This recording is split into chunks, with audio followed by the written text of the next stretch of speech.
नमो नमः।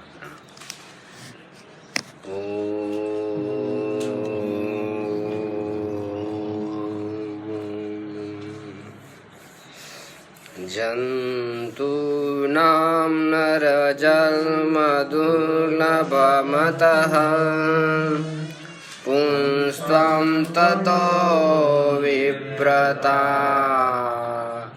तस्मात् वैदिकधर्ममार्गपरता विद्वत्त्वमस्मात् परम् आत्मानात्मविवेचनं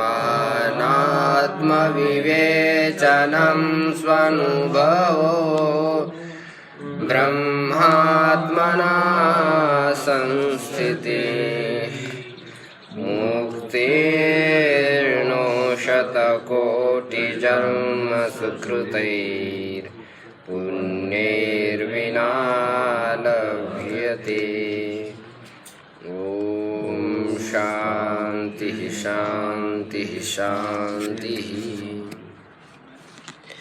आचार्य भगवत्पाद मनुष्य जीवन की दुर्लभता और मनुष्य जीवन प्राप्त होकर के जो स्वार्थ में नहीं लगा हुआ है वह व्यक्ति मूर्ख बुद्धि वाला है, मोहित बुद्धि वाला है, आत्मात्यारा है।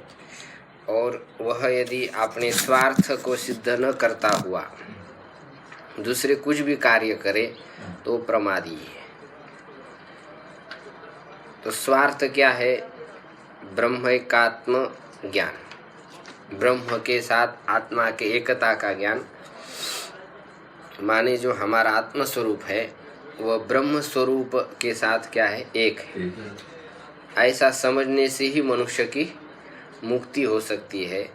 अन्य कोई भी साधन यदि करे इसको लक्ष्य किए बिना तो सारे के सारे व्यर्थ ही, श्रम फलैक केवल। यदि 9 महीना कोई माता बच्चे को गर्भ में धारण कर लेती है और उसके बाद वो बच्चा मरा हुआ निकला तो उसके बाद उसको क्या फल मिलेगा? श्रम फलैक केवल, केवल श्रम ही श्रम मिला और कुछ हाथ में लगा ही नहीं।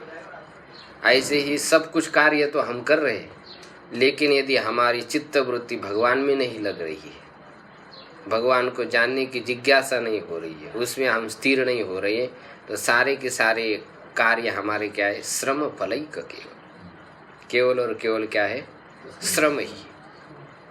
इसलिए सभी महापुरुष एक स्वर से उद्घोष से कहते हैं कि भगवान में चित्त वृत्ति लगाते हुए करो तो सब काम दुगुना हो जाएंगे, और उसको छोड़ करके यदि काम करते जाओगे तो 0/0 ही है। इसलिए चित्त वृत्ति प्रमुख स्वार्थ। देखो संसार में 4 प्रकार के लोग होते हैं। कितने प्रकार के? 4 प्रकार के। कुछ लोग तो बस अपने स्वार्थ का विचार नहीं करते, बस दूसरे के ही कल्याण का, दूसरे के हित का सोचते रहते, वो तो बड़े महापुरुष है, परार्थी। और कुछ लोग क्या होते, अपना स्वार्थ देख लेते और दूसरे का भी कुछ कर लेते। ये सामान्य लोग होते। जब अपना ही स्वार्थ सिद्ध हो जाए तब दूसरे का कर लेगी। जब अपना ही सिद्ध नहीं हो रहा है तो दूसरे का काहे करे? अपना भी जेब गरम रहे तो फिर दूसरे का गरम करे, क्या दिक्कत है? ये अपना ही खाली तो दूसरे का कैसा फिर गरम? और तीसरे वे लोग होते हैं जो अपना स्वार्थ सिद्ध करने के लिए दूसरे का कार्य बिगाड़ देते, नष्ट कर देते। उसको कहते राक्षस। क्या कहते? राक्षस है। वो बस अपने ही कार्य के ऊपर उनकी नज़र रहती है, दूसरे का चाहे कुछ भी हो जाए। बड़े का आ गया गाड़ा और छोटे की झोपड़ी मोड़ा। बड़े लोगों का क्या रथ आ जाता है, छोटे लोगों की झोपड़ी का कौन विचार? जो भी हो जाए। तो राक्षस प्रवृत्ति के मनुष्य होते, अपने स्वार्थ सिद्ध करने के लिए दूसरे का कुछ विचार ही नहीं करते कि क्या हो रहा है, उसकी भी क्या बीत रही, देखना चाहिए थोड़ा सा। तो राक्षस प्रवृत्ति के मनुष्य। और चौथे वो होते हैं जिनको अपना स्वार्थ भी कोई लेन देना नहीं होता है, उनको केवल दूसरे का क्या करना होता है, नुकसान ही नुकसान करना होता है। हाँ, केवल नुकसान ही, दूसरा बस गड्ढे में गिर जाना चाहिए। आपने चाहे पूरे टूट जाए, लेकिन दूसरा क्या हो जाना चाहिए, बर्बादी हो जाना चाहिए। एक व्यक्ति को ब्रह्मा जी बड़े प्रसन्न हैं, कथा सुनी होगी। हाँ, मांगो क्या चाहते हैं, सब कुछ ठीक ठाक, तुमको जो चाहिए सब कुछ मिलेगा, लेकिन जो तुमको हम दे देंगे उससे दुगुना तुम्हारे भाई को मिल जाएगा। अच्छा, ठीक है, हम चाहते एक बढ़िया बंगला बन जाए, गाड़ी मिल जाए, बढ़िया लुगाई भी हो जाए, सब संसार अच्छा ठाल गया, बढ़िया ठाल गया, उसे सब कुछ मिल गया, लेकिन अब भाई का देखा तो फिर उसका दुगुना हो गया। वरदान ऐसा विचित्र था, ऐसा हो जाता, आनुषंगिक लोगों को भी कभी कभी लाभ हो जाता है। अब वो तपस्या किए बिना भाई की तपस्या का प्रभाव, और उसका तो 2 कोठियाँ बन गई, 2 बढ़िया गाड़ी मिल गई, 2 लुगाइयाँ भी, काम तो बिगड़ गया। तो बोले अब ऐसा करे, ये हम थोड़ा पहले गड़बड़ मांगा, अब हम चाहते कि हमारा एक आँख फट जाए, एक हाथ जो है थोड़ा कट जाए, यही मांगते। ठीक है, तथा अपना नुकसान उठा करके भी दूसरे का नुकसान कर ले। ऐसे लोग होते, उनको क्या संज्ञा दी जाए। बड़े कवियों के सामने प्रश्न आया, इसको हम क्या कहें, इसके लिए तो ते के वयम न जानी में, उनके लिए क्या कहा जाए ये तो हम भी नहीं समझ पा रहे, उनको क्या कहा जाए, नाम ही नहीं उनके लिए, चुप्पे बैठे रहे। अब राक्षस से परे हो गए, हद पार हो गए। तो ये लौकिक स्वार्थ है सब, लेकिन वास्तविक स्वार्थ क्या है कि हम निरंतर अपने स्वरूप को, परमात्मा स्वरूप को जानने में अपनी चित्तवृत्ति संसार से संजोए रखते हुए, संसार से बचते हुए ये तो वृत्ति लगेगी। संसार में ही जहाँ तहाँ मन लगाते रहेंगे और फिर परमात्मा में सोचेंगे कहाँ लगेगी। और सोचे प्याज खाने का बड़ा मन हो गया, प्याज भी खाया और सोचा ध्यान भी करते, अब का ध्यान खा कर करोगे, बैठेगे तुरंत चलो उठ, या तो गिरे जा, लौटे जा। तो सात्विकता बनाए रहनी चाहिए। क्या बनाए रहनी चाहिए, विवेक जागृत रहना चाहिए। सब कुछ कार्य करते हुए भी ये सब खेल करना है, खेल तो बड़ा गजब का बना हुआ है, तो इसमें तो हमको मिलना ही है, इससे बाहर रह कर के काम चलेगा नहीं। बहुत लोग अरे यार सब काम छोड़ दो, भगवान का भजन करो, इतना आसान समझते हो। सब छोड़ करके भगवान का भजन, तुमको रहने के लिए मकान चाहिए, खाने के लिए रोटी चाहिए, सब कुछ चाहिए, और सब छोड़ के रखा है। फिर कहता है कोई खाने की व्यवस्था ही नहीं कर रहा, हमको कोई मकान नहीं दे रहा। ऐसे कोई आराम से थोड़ा देगा कोई तुमको। लोगों के साथ रहो, मिल करके रहो, और उसमें से फिर अपने को बचाते हुए सात्विक वृत्ति से फिर भगवान का भजन करो। यही तो युक्ति होती है। लोग संसार से हट करके कहीं हम जा ही नहीं सकते, सब जगह पर संसार बैठा। आप क्या सोचते, स्वर्ग आश्रम में कुटिया वाले क्या कहे महाराज, उनका तो बिल्कुल भगवान में ही पूरे गढ़े हो गए, चित्त वृत्ति तो वही लगे हुए, नाम भी तो क्या दिव्य स्वर्गाश्रम। आप थोड़ा चेक करके देख लोगे भाई, कितने बड़े बड़े संत बैठे वहाँ पर। तो हाँ, ये कह रहे हम जानते हैं कितने बड़े बड़े बैठे हैं। ऐसे एक से बम स्पॉट फट जाएंगे, फिर कहेंगे महाराज अपना ही ठीक है जो है। इसलिए क्योंकि संसार से मुंह मोड़ दिया, सामना नहीं कर पाए, और जबरदस्ती से छोड़ दिया कि यार ये तो सब हमारे बस की बात नहीं। इसलिए सही वैराग्य हो गया, छोड़ दिया, वो बात अलग होती। ऐसे तो कोई विरले होते, या तो किसको समझ में आ गया नहीं भाई ये संसार जो है ना बड़ा बुरा है, इसमें हमारी कोई इच्छा पूरी होने वाली नहीं, आपने कोई एकांत में बैठना है, क्या है ठीक है, थोड़ी मोटी कुछ तो वासनाएं रहती है किसी, सबको कोई निकलता थोड़ा रहता है। लेकिन जब भजन करते करते जाएंगे तो क्या हो जाएगा, आगे वासना नष्ट हो जाए, खत्म हो जाए। विभीषण जी गए कि भाई चलो चौको काम है, अब रावण तो कोई सुधरने वाला है ही नहीं, अब अवश्य मुझे मालूम है राम के हाथ से मरेगा, तो बाद में राज्य का अधिकारी कौन बनेगा? हम ही तो बनेंगे, बाद में हमको ही राजा बनाया जाएगा, वैसे मंत्री थे ही वो राजा के, ये तो मरने ही वाला। बड़े खुश हो गए जाते जाते, लेकिन जैसे भगवान के चरणों का दर्शन हो गया, दर्शन होते ऐसे आँख से आंसू बहने लगे, सारी की सारी वासना नष्ट हो गई। प्रभु पहले तो थोड़े मन में थी वासना, ये राज्य मिल जाए हमको, लेकिन अब वो वासना भी आपके चरणों का दर्शन होते चली गई। हाँ, उसकी क्या हालत है। तो थोड़ी मोटी वासना रह जाती है, लेकिन जैसे ही भगवान का साक्षात्कार हो जाए, परम दृष्ट्वा निवर्तते। वासना तब तक निवृत्त होती ही नहीं, बड़ी सूक्ष्म स्वरूप है वासना, बहुत और बहुत सूक्ष्म है, इसको कोई पहचान ही नहीं पाए, सामान्य आदमी तो समझ ही नहीं पाएगा। क्या बड़े महात्मा जी, और महात्मा के कोने काने में कहाँ क्या बैठा वही जानता है। तुम आपने कितना बड़े समझे, हम कितने बड़े वो तो हम ही समझते। जितने हम अपने को समझते ऐसा दूसरा कोई व्यक्ति नहीं समझता। दूसरा व्यक्ति अपने मन भाव से कल्पना कर लिया, महाराज बढ़िया अच्छे, क्या कहना महाराज जी का, हाँ इनके जैसा तो स्वभाव तो क्या कहना महाराज, बिल्कुल शहद की तरह, हाँ वाणी तो क्या कहना, एक से कोई वर्णन करेगा। लेकिन साधक को सावधान होना चाहिए कि हम किस स्थिति पर है, हम किस सीढ़ी पर है, यह हमेशा अवलोकन करना चाहिए। और जब अपनी सीढ़ी दिखाई देगी तो सामने वाला को ये कहे क्या कहना है, हाँ? कोई मतलब भी नहीं, वो कह रहा है उसकी भाव है, बोल दो भाई, कोई दिक्कत थोड़ी है। साधक को उसमें भी सावधान रहनी चाहिए, नहीं तो बड़े मीठे मीठे बोलते क्या कहे भगवान। आप तो हरि का अवतार है, किसका अवतार है? भगवान का अवतार, हमारे ही उद्धार के लिए आपका अवतार है और किसी के लिए। तो शब्द में फंस जाता है ऐसा साधक, कोई फिर शब्द में नहीं फंसा नहीं, आपकी कोई सेवा ही करता है। हम आपको बढ़िया खिलाते, मिष्ठान दे देते हैं और कुछ दे देते हैं, बस जीभ में फंसा दिया। कोई कहते हैं महाराज आपका शरीर बड़ा सूख गया, थोड़ी मालिश भी हम कर लेते, कुछ तो सेवा किया दिया करो। लेकिन साधक सिद्ध है तो बात अलग है, सिद्ध तो कुछ भी कर सकते, लेकिन साधक को तो इससे क्या करना पड़ेगा, सावधान होना ही पड़ेगा। आएंगे तो सब विषय आएंगे, साधक के पास नहीं आए तो किसके पास आएंगे।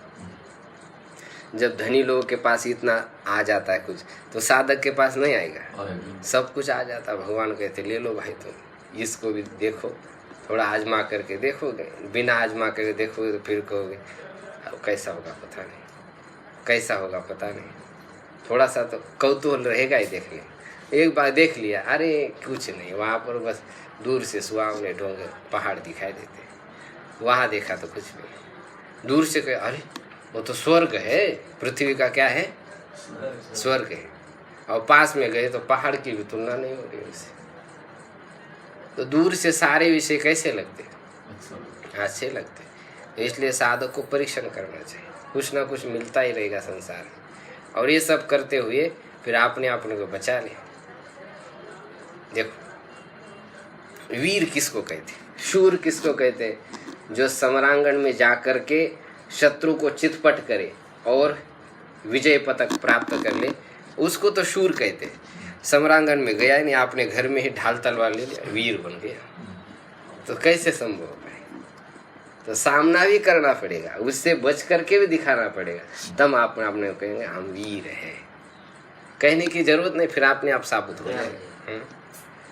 तो इसमें सबको लड़ाई करनी पड़ती है। ऐसा कोई अपवाद नहीं हुआ कि जिसको विषयों ने झकझोर करके चितपट नहीं किया। सबको चितपट करते रहते हैं विषय, ऐसे मसल देते खुद। ऐसा पहलवान कोई किसी को कमजोर हो तो मसल देता है, ऐसे कर फिर उठ जाता है, फिर लग जाता है, फिर उठ जाता है, फिर लग जाता है। कितने बार गिर जाते, कितने बार क्या हो जाते हैं। दो प्रकार के लोग होते, एक होता है गोबर की तरह, एक होता है गेंद की तरह। और गोबर की तरह होता है तो गिर गया तो गिर ही गया नीचे, अब उठने का कोई सवाल ही नहीं। और गेंद का भी जाएगा, गेंद भी नीचे जाएगा, लेकिन फिर उतना ही उछल करके आ जाएगा। ऐसे कोई सादा गिर भी सकता है विषयों में, नहीं ऐसा नहीं, लेकिन फिर उछल भी जाएगा उतना ही कि बस बस बस आप हो गया, देख लो। तो इसलिए चित्त वृत्तियां संसार में भी भटकेगी और परमात्मा भी लगे। शुरू का द्वंद्व तो यही रहता है भैया, क्या करो, इसको छोड़ो या इसको पकड़ो, इसको छोड़ो या इसको पकड़ो, यहाँ भी तो ऐसा भी, ये भी हमारा दायित्व है, ये भी हमारा दायित्व है, क्या करे क्या न करे समझ में थोड़ा देता है। यही द्वंद्व रात दिन चलते। फिर व्यक्ति यदि ठीक से निर्णय नहीं कर पाया तो फिर आपने स्वार्थ से प्रमाद कर लेता। तो इसको कह रहे मनुष्य शरीर अत्यंत दुर्लभ है, इसको प्राप्त करके स्वार्थ में प्रमाद न करे, ये कहा। तो भी सांसारिक जितनी भी वस्तुएं हैं उन वस्तुओं से भवबंधन से मुक्ति नहीं हो सकती, बिल्कुल उनका कोई सुतराम संबंध नहीं, ऐसा भी नहीं। जितने भी प्रकृति मंडल के पदार्थ हैं उनका मुक्ति के साथ संबंध नहीं, ऐसा भी नहीं, लेकिन साक्षात संबंध नहीं। कौन सा संबंध नहीं? जैसे अब आपने को प्रधानमंत्री को मिलना है, किसको मिलना है? प्रधानमंत्री को।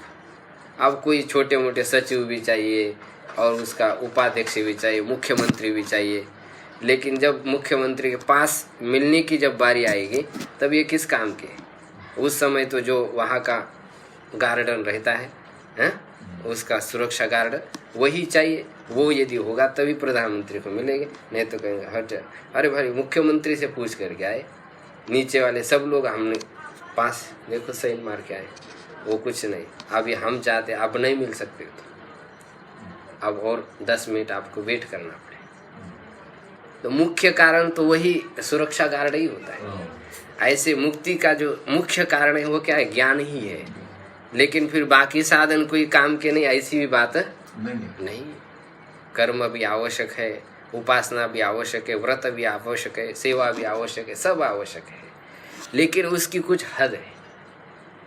वो अंतिम मुक्ति को कभी भी प्रकट नहीं कर सकते। हाँ, बढ़ा देते, आगे चलो तुम, आगे चलो, आगे जा कर के फिर तुमको जो है ज्ञान मिलेगा, और वह ज्ञान होते फिर तुम मुक्ति को प्राप्त कर लेंगे।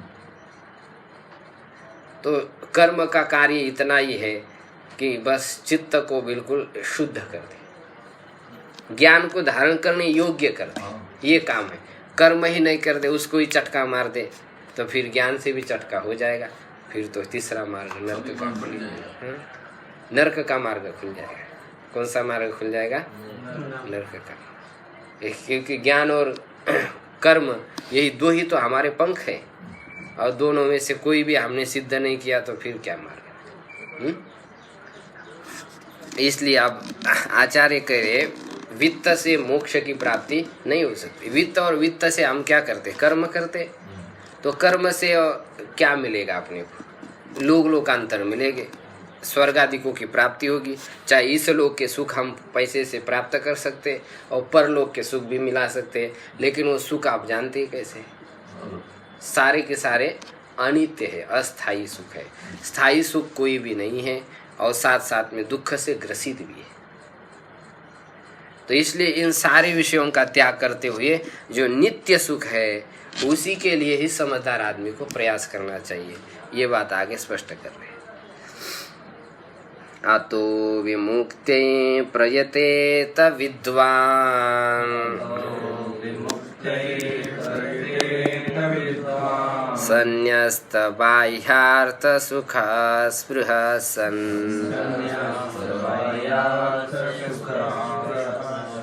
संतं महान्तं समुपेत्य देशिकम्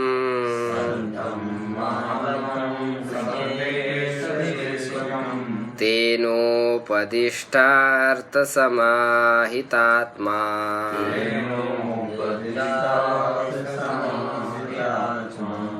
बोलिए। अतो विमुक्त्यै प्रयतेत विद्वान् संन्यस्त बाह्यार्थ सुख स्पृह सन् संतं महान्तं समुपेत्य देशिकम् तेनोपदिष्टार्थ समाहितात्मा। आतो, आतः का अर्थ कर्मजन्य जो फल है उससे मोक्ष की प्राप्ति नहीं हो पा रही।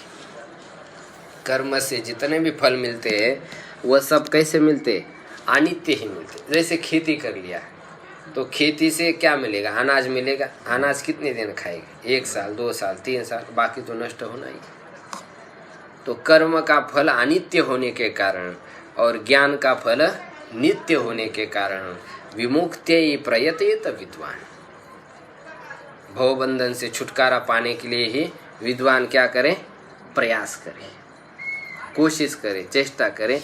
बिना प्रयास से नहीं मिलेगा। बंधन जो है वह दिखता तो नहीं है, लेकिन मनुष्य को क्या कर रहा है? दुख दे रहा है। क्या कर रहा है? दुख दे रहा है। तो कोई चीज दिखती नहीं है, लेकिन यदि उसका कार्य दिखाई दे रहा है तो कल्पना करनी पड़ती है। जैसे इस संसार में हम देखते हैं कि सुख थोड़ा सा, इतना इतना सा मिलता है, और दुख कितना मिलता है? बहुत सारा मिलता है। तो बिना कारण से तो नहीं मिलेगा, कुछ ना कुछ कारण ही होगा।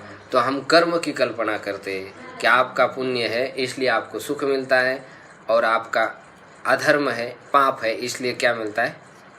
दुख मिलता है। तो अदृष्ट जो वस्तुएं होती है उसकी तो केवल कल्पना ही करनी पड़ती है। किस आधार पर? कार्य के आधार पर। किसके आधार पर? कार्य के आधार पर। अभी हम अपने को बंधा हुआ सा समझते, स्वतंत्रता जैसी फील नहीं होती कभी, और होगी भी नहीं जब तक देह रूप जंजाल में पड़े हैं। तब तक लगेगा कहीं ना कहीं बंधे ही है। और ये बंधन भी कोई वास्तविक नहीं, वो काल्पनिक बंधन है। कैसा बंधन है? माना हुआ बंधन है, मान्यता रूप बंधन है। और मान्यता रूप बंधन मान्यता से ही छूटता है। किससे छूटता है? मान्यता से ही छूटता है। जिस लड़की ने माना था ये मेरा पति है, जब तक मानेगी तब तक पति है, और जिस दिन क्या करेंगे? घटस्फोट कर देगी। काय के पति? तुमको मानती ही नहीं मैं, ले लो। अब वो भले ही माने कि तुम पत्नी हो, लेकिन इसने तो मन से क्या कर दिया? उसको त्याग ही कर दिया। तो माना हुआ था कि नहीं पति, तो उसकी मान्यता ने उसको छोड़ भी दिया। अब तुम पति नहीं, तुम एक हमारे लिए सामान्य आदमी। तो बंधन भी ऐसा क्या है? माना हुआ है। शरीर जो है अपना है, शरीर संबंधी अपने हैं, और यदि मैं नहीं हुआ तो इनका कैसा होगा, क्या होगा, इनको भी कुछ और चलाने वाला है। ऐसा इतनी कल्पना हमारे मन में सामान्य तौर से नहीं आती है। फिर हम अपने को ही समझते हैं कि नहीं नहीं मेरे संबंधी है तो मेरे को इनको देखना ही पड़ेगा। लेकिन ये भाव कब आएगा? ये नहीं, जब सारे के सारे जीवों को भगवान ही पालन पोषण कर रहे हैं तो इनको भी वही करेंगे। हाँ, इस शरीर के प्रारब्ध के अनुसार यदि कुछ होता है तो कर लेंगे, और नहीं होता है तो फिर क्या करें? उनका भी प्रारब्ध वो लेकर के आए। नहीं कहते, लेकिन घर के लोग तो कहते हैं हम आपके हैं तो आपको हमारे पाल पोषना चाहिए। ऐसा भी कहते हैं कि नहीं घर के लोग? तो पाल पोष भी लगेगा तुम कि फिर थोड़ा कुछ उसमें से बांट के ले लोगे क्या, या बांट के दे दोगे थोड़ा पुण्य कर्म? तो उसमें तो कोई नहीं आएगा। उसमें कहेंगे भाई तुम्हारी जिम्मेवारी थी इसलिए तो तुमको सब कुछ करना। तो यदि उनके पालन पोषण करते समय यदि हम कुछ कर लेते हैं तो उसमें सहभागी होते नहीं, तो समझ लो कि भाई उनको भी उनके प्रारब्ध के अनुसार भगवान ही क्या कर लेंगे? संभाल लेंगे, पाल पोष लेंगे। तो इतना क्या टेंशन है? तो प्रारब्ध कर्म के अनुसार क्या होते? सब प्राणी चल ही रहे। किसके ऊपर आप ध्यान देते तो भी चल रहा है, नहीं दे रहा है, ये प्रारब्ध ही संयोग करा देता है। सबका क्या करा देता है? संयोग करा। कर्म ही ऐसा उदित हो जाता है तो बस आदमी एक दूसरे से जुड़ जाते हैं। तो अदृष्ट एक ऐसे कारण होते हैं जिसके कारण मनुष्य एक दूसरे से जुड़ता है। तो बंधन भी क्या है? ये दिखता तो नहीं है, लेकिन हम अपने को अस्वतंत्रता का अनुभव कर रहे हैं, तो इसलिए क्या मानना पड़ता है? बंधन है। और वह बंधन काल्पनिक है, तो काल्पनिक बंधन को, उस काल्पनिक को हट करके एक वास्तविक कल्पना दे करके ही क्या किया जा सकता है? हटाया जा सकता है। जैसे पति पत्नी का दृष्टांत दिया ना, तो ऐसे ही हमने माना है कि हम संसार के हैं, संसार ही हमारा स्वरूप है, तो ये केवल क्या है, कल्पना मात्र है। वास्तविकता ये है नहीं। यदि वास्तविकता होती तो हमसे संसार कभी बिछुड़ता नहीं, शरीर हमारे से कभी बिछुड़ता नहीं, ना शरीर संबंधी हमारे से बिछुड़ते, यदि वास्तविकता होती तो। लेकिन वास्तविकता तो ऐसी है ही नहीं। शरीर संबंधी के तो कौन कहे, शरीर ही साथ में नहीं रह पाता है, तो शरीर संबंधी का तो दूरी ही रहा। कितने लोग खिसक के जाते हैं। अब हमको पता नहीं, 2-4 दिन से ऐसे ऐसे फोन आ रहे, कोई कह रहा भाई गया, कोई कह बहन गया, कोई कह रहा हमारा, ऐसे लोग चले गए, किसी का कुछ चला गया। क्या संकेत आ रहा है पता नहीं। ऐसे फोन आ रहे, कितनी अनित्यता है। किसी को हम बचा पाते मृत्यु से?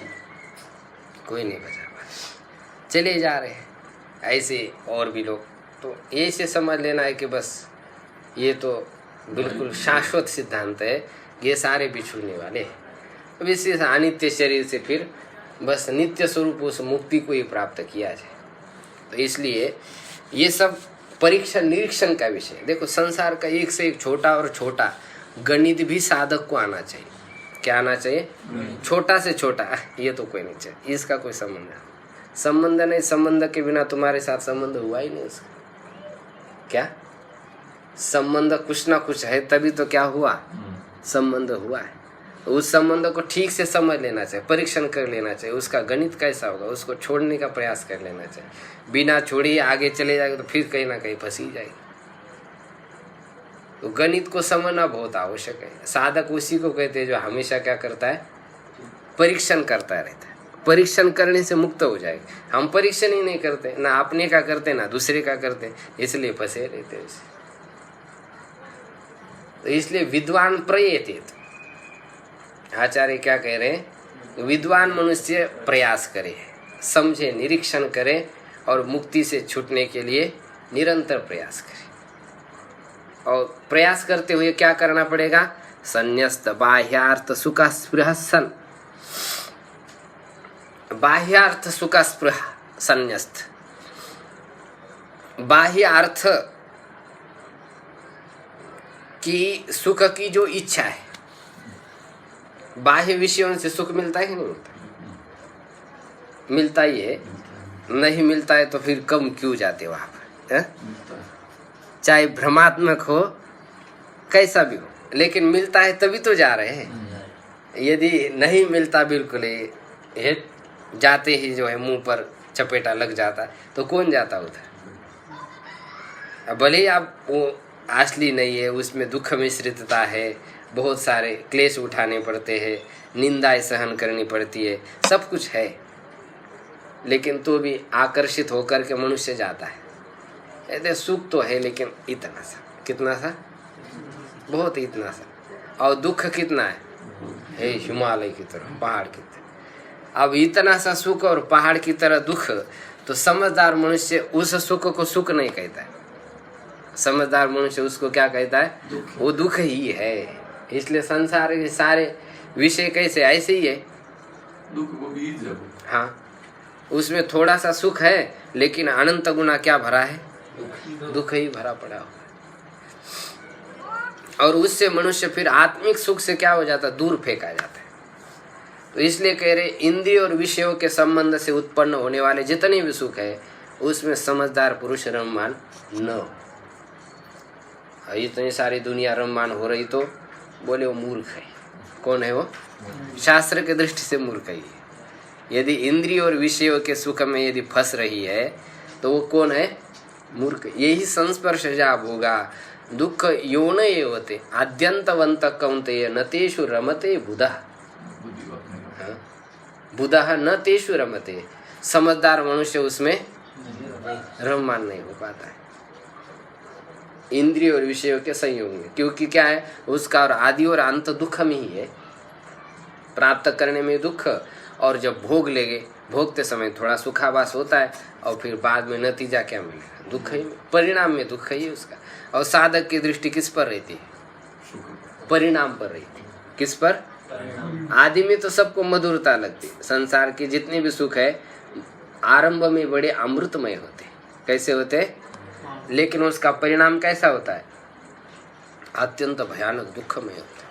और आध्यात्मिक जितने भी सुख हो आरंभ में कैसे रहते हैं, विष की तरह बड़े ही लगते। अब कैसे इंद्रियों को कैसे रखा है, कैसे सुना जाए इस बात को, लगता तो नहीं, जसता तो है नहीं, बिल्कुल अनुभूति में तो कुछ आता ही नहीं, ये सब खिंचाव होता है इतना सा।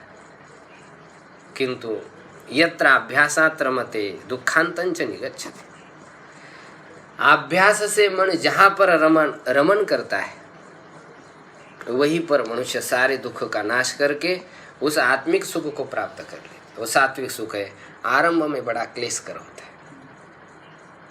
क्लेश माने इसलिए क्लेश है कि इस इंद्रियों को विषयों से रोकना पड़ता है, और विषयों से रोकते समय कितना दुख होता है। जैसे एक बछड़ा गाय के स्तनों से निकालते समय कितना दुख होता है, उसको बहुत क्लेश हो जाता है, लेकिन तो भी उसको खींचना पड़ता है। एक कुलता एक बच्चा है और यदि मर जाए तो माता को कितना दुख हो जाता है, बहुत दुख। ये एक विषय है, और उसमें से भी कह रहे विषय इंद्रियों को रोक लो उसमें। अब कितना दुख होगा साधक को, लेकिन आत्मिक सुख चाहिए तो उसको रोकना है। केवल देह निर्वाह मात्र के विषय है संसार के, बाकी सुख की आशा इनसे नहीं करनी चाहिए। यदि इनसे सुख मिलते तो फिर सारे जितने भी संसार के धनिक लोग हैं वो सुखी हो जाते। उनको कोई ज़रूरत नहीं थी ग्रंथ पढ़ने की, ना कोई गंगा किनारे आने की, ना हिमालय के गुफाओं में बैठने, ना मेडिटेशन। ये सब कुछ है ही उनके पास, क्या नहीं। तो इसी सिद्धांत से, इसी दृष्टांत से हम देखें तो निर्णय तो आ ही जाता, मन में भी आ जाता, कई बार समझ ही जाते हम, लेकिन उसको ध्यान नहीं दे पाते। तो वास्तविक सुख नहीं है, काल्पनिक सुख है। कैसा सुख है? काल्पनिक सुख। काल्पनिक सुख कोई स्थायी नहीं रहता है, वो थोड़ा बस समझाने के लिए, छोटे बच्चों को समझाने के लिए जैसा खिलौना दिया जाता है, ऐसे सुख होते हैं। वास्तविक सुख नहीं। वास्तविक सुख चाहिए तो आचार्य करे संन्यस्त बाह्यार्थ सुख स्पृहस्स। बाह्य अर्थ माने विषयों के सुख की जो इच्छा है उसको त्याग करके, क्योंकि उसको यदि त्याग नहीं करेंगे फिर प्रयत्न करते जाएंगे, कर तो लेंगे लेकिन फिर इधर इतनी सफलता नहीं मिली। बार बार वही लगेगा कि बाह्य विषयों में क्या है, सुख है, ऐसा नहीं। तो ठीक है, बाह्य अर्थ विषयों का त्याग भी कर दिया, अभी आत्म सुख भी मिला नहीं, इसके बीच की कड़ी क्या है? अब उस समय हम क्या करें? क्योंकि जब तक कोई सपोर्ट नहीं मिलता है तब तक आदमी तो टिका नहीं रहता है, उसको कुछ ना कुछ सामने दिखाई देना चाहिए, तब फिर कहेगा हाँ ठीक है। तो आचार्य कह रहे ऐसी अवस्था में फिर संतम महानतम सौंपेत देशिकम। महान संत जो देशिक है माने गुरु है, उस गुरु के पास चले जाए। किसके पास चले जाए? गुरु के पास चले जाए। और तेन उपदिष्टार्थात्मा समाहितात्मा, उनके द्वारा कहे हुआ जो अर्थ है उसमें समाहित चित्त वाला हो जाए, एकाग्र चित्त वाला हो जाए। उन्होंने जो कही बात है बिल्कुल सच्ची और पाकी है, तो उसको धारण अभी हमारे चित्त में हम नहीं कर पा रहे तो भी कोई बात नहीं, लेकिन उसमें थोड़ा धैर्यपूर्वक स्थित रहे।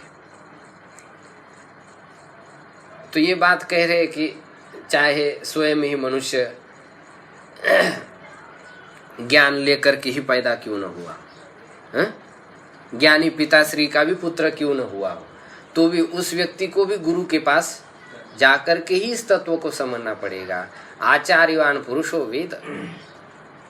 आचार्यवान पुरुष ही क्या होता है? उस परमात्मा तत्व को जान लेता। भले पुस्तक से आपने पढ़ लिया, वही बात आप पढ़ो, लेकिन गुरु से मुख से पढ़ो। किससे मुख से पढ़ो? क्योंकि गुरु के मुख से यदि पढ़ेंगे तब वह क्या करेगी? काम करेगी। ऐसी भी गोली मार दो और बंदूक से भी मार दो, तो दोनों में कुछ अंतर होगा या नहीं होगा? है? कुछ होगा। ऐसी मारने से लगे है? हाँ, ऐसी मारने से लग जाएगी, अड़खड़ा खड़खड़ा हो जाएगा, और बंदूक से मार खत्म, चल ही नहीं पाएगा। और गुरु से मुख से वही बात है जो किताबें लिखी वही है, लेकिन उनके मुख से जब आ जाएगी तो काम कर जाएगी। क्या कर जाएगी? क्योंकि वो अनुभव के पाक से भीग करके निकली हुई है, इसलिए काम कर जाते। अनुभव से जो शब्द निकलते हैं वो प्रायः काम करते हैं, ऐसा महापुरुष कहते हैं। और केवल तोता पंछी की बात करेंगे तो इतना असर नहीं कर पाते हो जल्दी। ये तो रटी रटाई बात है, ऐसा नहीं। इसलिए कह रहे गुरु के पास जाए। गुरु ने तो सब कुछ देख लिया, संसार का आर पार देख लिया है कि किधर क्या है किधर क्या है, तो फिर जो वो उपदेश करेगा वो सटीक करेंगे। इसलिए शुकाचार्य जी अपने पुत्र होते हुए भी, और वो शुकाचार्य स्वयं अपने आप को बड़े ज्ञानी समझते हुए भी, व्यास जी ने कहा कि बेटा तुमको ब्रह्म ज्ञानी जनक जी के पास जाना चाहिए। हाँ, क्या कमती लग रही मेरे? नहीं, कुछ नहीं। अब हम उपदेश देंगे तो आपको जचेगा नहीं, पचेगा नहीं। हाँ, घर के आदमी कोई भी कितना भी बढ़िया बात कहे तो पछती तो है ही नहीं। घर का जोगी बंठा ढाए इसलिए कहा भंडार है क्या बना? बंटा ये कोई मतलब घर का जोगी जोगना, हाँ बाहर का जोगी सिद्ध। सिद्ध। तो बेटा तुमको जाना चाहिए। ठीक है, चल गए। कोई वस्त्र नहीं, कुछ नहीं। जा करके अब जनक जी का दरबार है, वहां तो सब सिपाही लगे हुए। सिपाही जाओ, मैं शुक आया, आदेश दे दो। तो जनक जी ने कहा ठीक है, उनको बोल देना आओ थोड़ा कुछ त्याग करके आ। हाँ, क्या त्याग करके आया? एक फटा हुआ कपड़ा भी नहीं मेरे पास, पूरा की पूरा नंग धड़ंग आया। अब आप क्या त्याग करें? प्रतीक्षा करें, मिलेंगे गुरुदेव। 12 दिन तक तो दरवाजे पर ऐसे ही खड़े रहे। उसके बाद समझ में आ गया त्यागने की बात क्या कह रहे। ये मैं जो कह रहे ना, यही अहंकार की बात हम कह रहे हैं। तो इसी को त्यागने को गुरुदेव कह रहे। 12 दिन के बाद समझ में आ गया, अहंकार त्याग दिया। फिर कहा तुम आप समझ सकते, आप जो भी मैं बात कहूँगा तुम्हारे गले में जच जाएगी। तो जनक जी ने उनको उपदेश करा दिया कि देह इंद्रिय आदि कौन से जो परे हैं वह अहम तत्व, वो जो ना किसी शब्द का विषय है, ना किसी वाणी का विषय है, ना किसी मन का विषय है, वहाँ पर सब शांत हो जाता है। और आप तो उसी का अहंकार लेकर के मेरे पास आए, इसलिए मैंने आपको 12 दिन तक प्रतीक्षा करवाई। और सुखदेव जी थे, उन्होंने सोचा कोई बात नहीं, यही रह लगे। 12 दिन तक बिना अन्न के वहीं पर रहे। और फिर अहंकार जब नष्ट हुआ तब ज्ञान हो गया, आत्म तत्व। तो इसलिए देशिक गुरु के पास जाकर के ही उस आत्म तत्व को समझ ले और उसमें अपने चित्त को एकाग्र करे। अब 7 श्लोक के द्वारा अभी तक जो बात कही है उसको अभी संग्रह करके बता रहे हैं। उद्धरेदात्मनात्मानं मग्नं संसार वारिधौ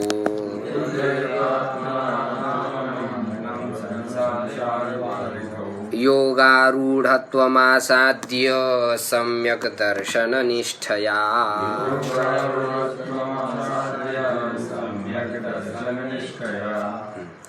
उद्धरेदात्मनात्मानं मग्नं संसारवारिधौ योगारूढ़त्वमासाद्य सम्यक् दर्शननिष्ठया।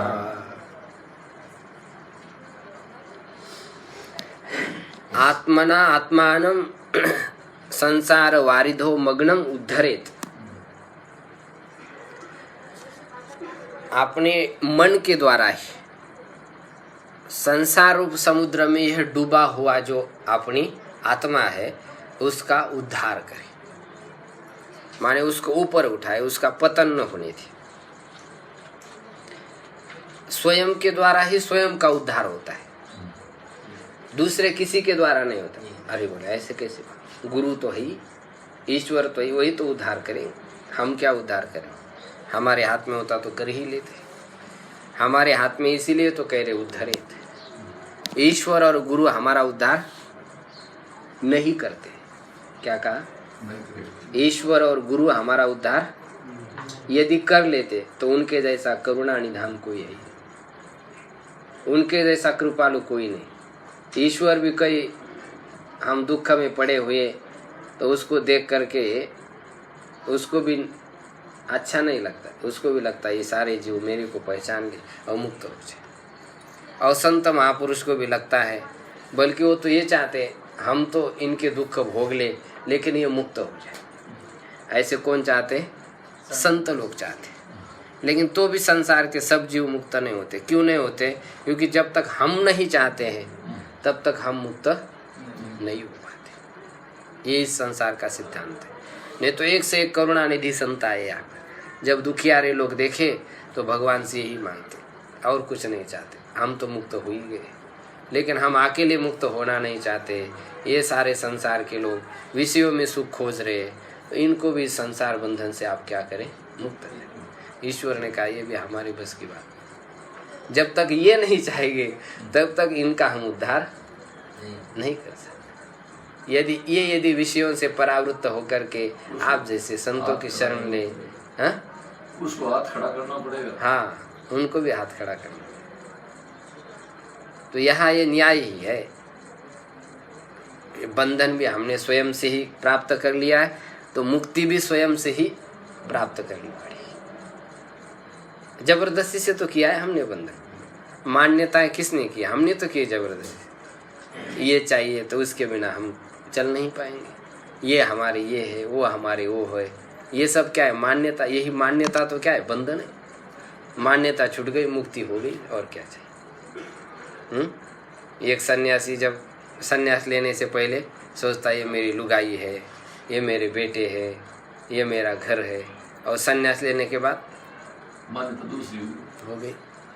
अगर हम लुगाई मर गए, कौन लुगाई हैं? वो तो पूर्व आश्रम में होगा कुछ।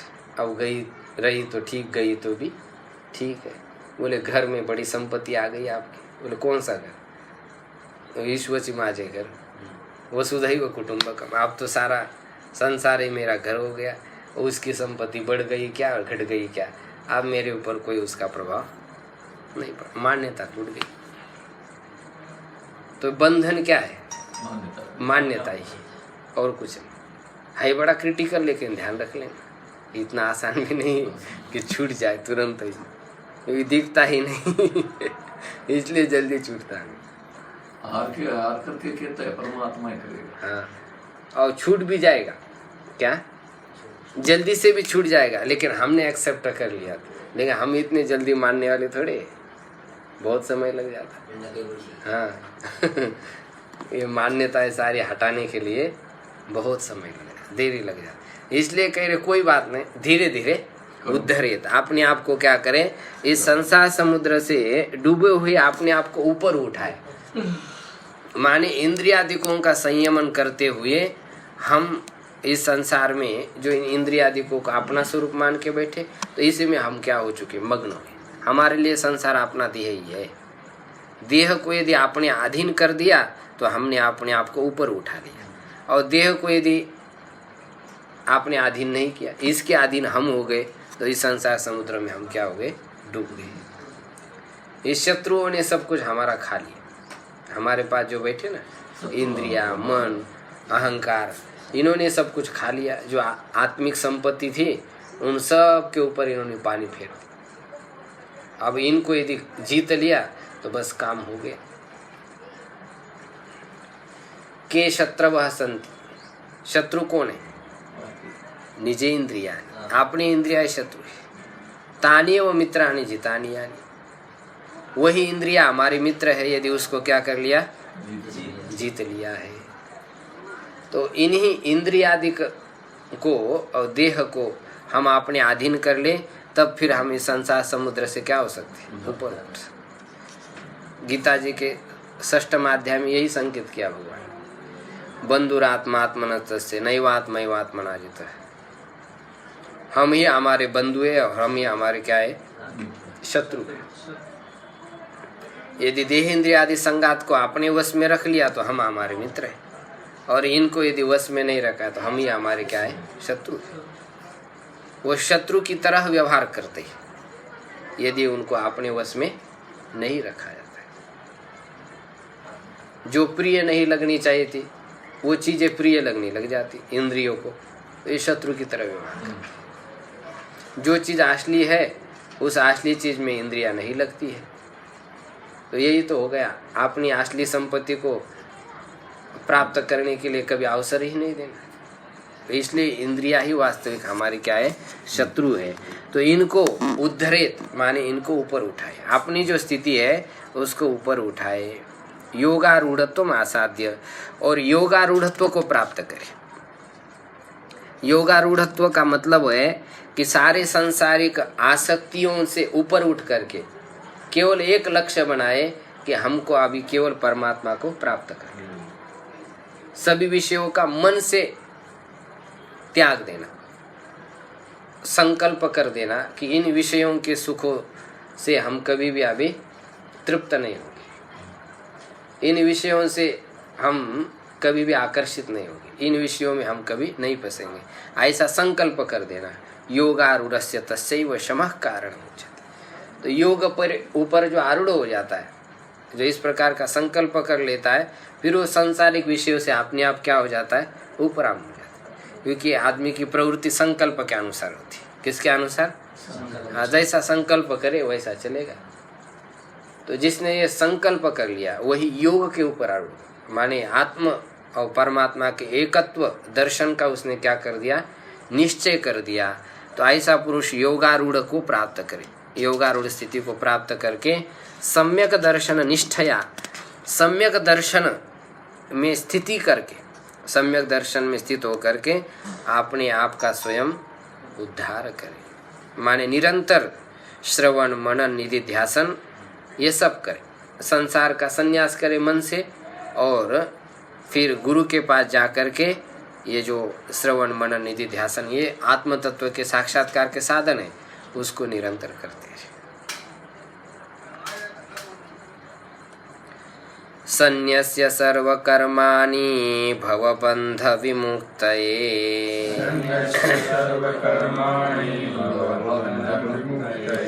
यत्यतां पंडितैर्धीरैः आत्माभ्यास उपस्थितैः,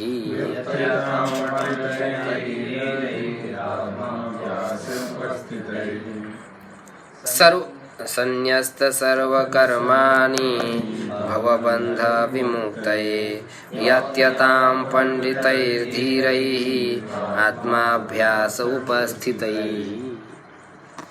सर्वकर्माणि सन्न्यस्य, सभी कर्म का त्याग करके,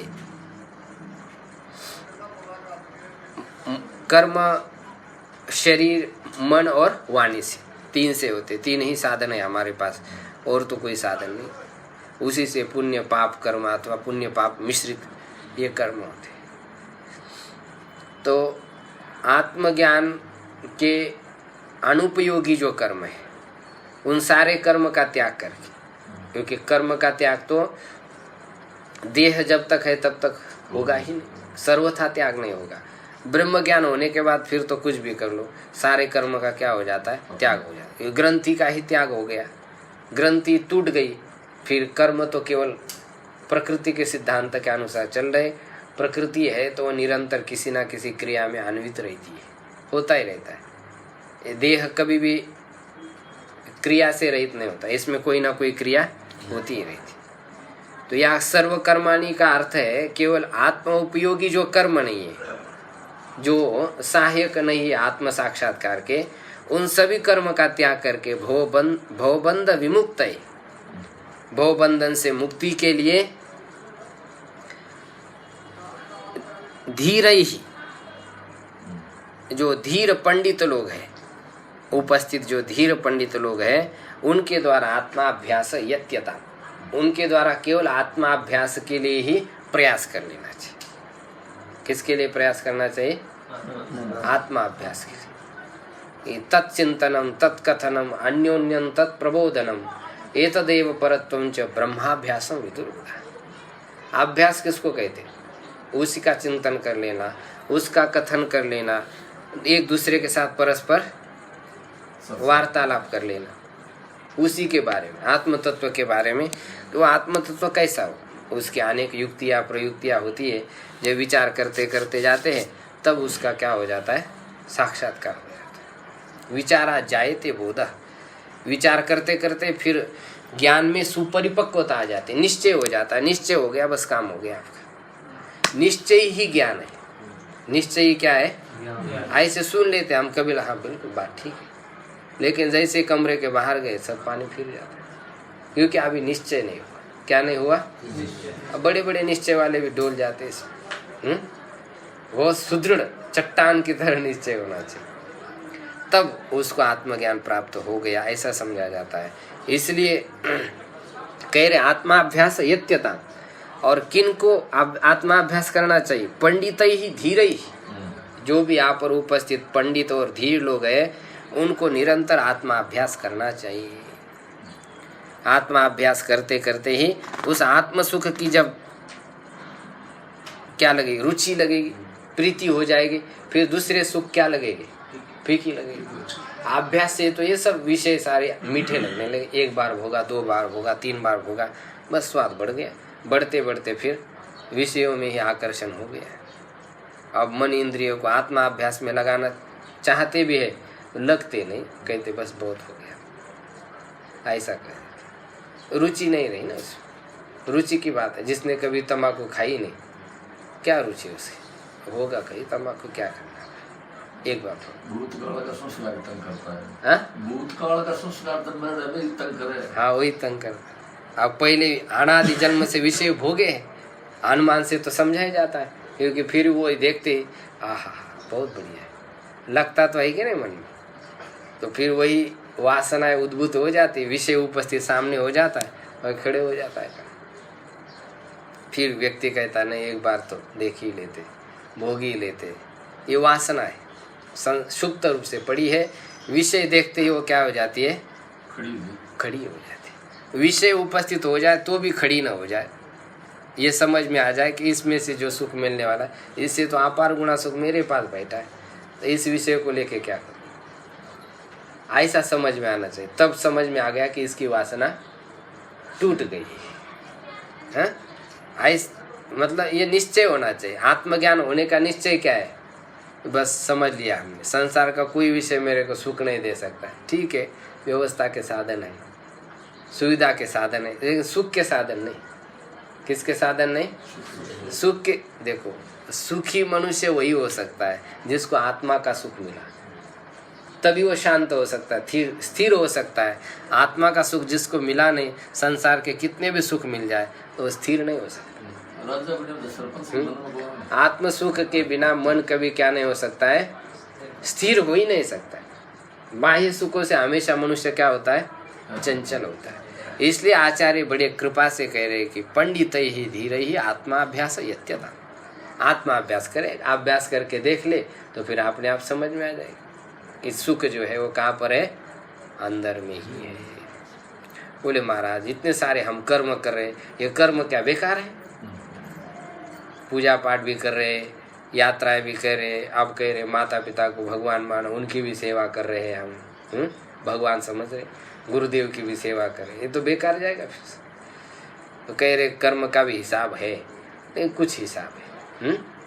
उसको आगे स्पष्ट कर रहे हैं। चित्तस्य शुद्धये कर्म न तु वस्तुपलब्धये,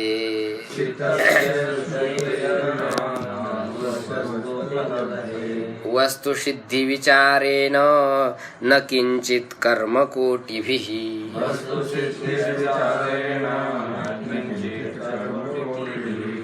चित्तस्य शुद्धये कर्म न तु वस्तुपलब्धये, वस्तु सिद्धिर्विचारेण न किंचित कर्म कोटिभिः।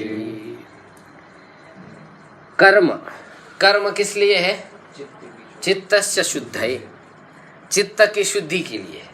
राख किस लिए? बर्तन को साफ करने के लिए, और साफ हो गया तो उसमें धुल और क्या। तो कर्म आवश्यक होती है, क्योंकि शरीर इंद्रियों में इतना वेग रहता है। भले आप थोड़ा एकांत में 10 दिन बैठे, अरे यार थोड़ा घूम के आना चाहिए, थोड़ा घूमने भी चाहिए, कुछ तो कर लेना चाहिए, है? बचपना के यही तो रहता है, आदमी का आवेग रहता है, अब ये कर तोड़ दे फोड़ दे, ये कुछ ना कुछ करे, आवेग बहुत रहता है बचपना। अब बूढ़े होते थोड़े क्या हो जाते, शांत हो जाते। बेटा बचपना हमारा देखा, बहुत तोड़ फोड़ कर रहे, अब हम सब कुछ करके थक चुके। तो कर्म से क्या हो जाता है? मनुष्य का कर्म करने का आवेग क्या हो जाता है? शांत हो जाता है। कर्म से ही कर्म से निवृत्त हो सकते, कर्म करते कर्म से निवृत्त हो, और बिना कर्म के कोई भी निष्कर्म नहीं हो सकता। ये भी बात बड़ी विलक्षण है। कर्म करते मनुष्य क्या हो जाता है? निष्कर्म हो जाता है। निष्कर्म हो गया, निष्काम हो गया, तो चित्त की शुद्धि हो गई। कोई कामना नहीं चित्त में, और निष्काम चित्त में, निरीच्छ चित्त में ही ब्रह्म ज्ञान स्थिर हो जाता है। इसलिए कह रहे चित्तस्य शुद्धये कर्म, चित्त के शुद्धि के लिए कर्म, न तो वस्तु उपलब्ध है, किंतु वस्तु के साक्षात्कार के लिए नहीं। वस्तु माने आत्मा। कर्म करते गए आप सोचेंगे वस्तु माने आत्मा का साक्षात्कार हो जाए, इम्पॉसिबल, ये संभव नहीं। वो तो ज्ञान से ही संभव है। किससे संभव है? ज्ञान से। जब चित्त शुद्ध हो गया, फिर गुरुदेव कहे अरे भाई तुम तो हो जिसको तुम खोज रहे हो, जिस सुख की तुम खोज कर रहे ना, सुख स्वरूप कौन हो? तुम ही हो। वो कैसा? गुरुदेव समझाइए थोड़ा। गुरुदेव समझाए 5 कोश है। कितने कोश है? 5 कोश है। इस कोशों से परे वो आत्मा बैठा है, तो बस उसको तुम ब्रह्म रूप से समझो। और ये 5 कोश क्या है? तुम्हारे से भिन्न है। कैसे भिन्न है? बोले इन 5 कोशों को तुम जान रहे हो। और 5 कोश क्या है? थोड़ा विस्तार से समझाइए, और फिर अपने आप के का हम पहचान लेंगे। तो इसका धीरे धीरे आगे आचार्य समझाएंगे, विश्लेषण कराएंगे और आत्मस्वरूप का साक्षात्कार कराएंगे। तो वस्तु उपलब्ध है। वस्तु की उपलब्धि के लिए कर्म नहीं है, क्योंकि वस्तु की जो प्राप्ति है, वस्तु का जो ज्ञान है, वह विचार से ही होता है। किससे होता है? कर्म से नहीं होता है। सोचे तो कुछ निष्पन्न होगा, और सोचते नहीं, खाली करते जा रहे बैल की तरह, तो क्या निष्पन्न होगा? कुछ भी नहीं होगा।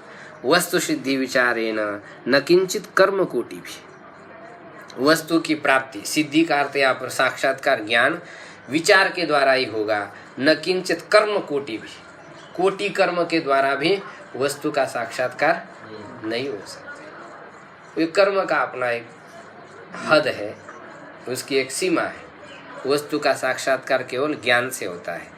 जैसे आपने बहुत कुछ हिला डुला, कमरे में अंधेरा था, खूब थे, क्या है? पास में रखी हुई चीज़ है, लेकिन कहाँ मिल रही? पूरा उठक बैठक व्यायाम कर दिया, सारे बर्तन इधर के उधर पटक के रख दिए हैं, वो क्या हो गया? क्या एक अंगूठी रखी थी, जाना था कहीं हैं, बोझ भंडारे के लिए, बोले अंगूठी हो तो बढ़िया लग जाए, और रखी, बोले सारे बर्तन बाहर रखे, फिर अंदर। और कोई आया, खड़ा खड़ा देखा, इसी कोने में, अरे बोले यही पर तो रखी है।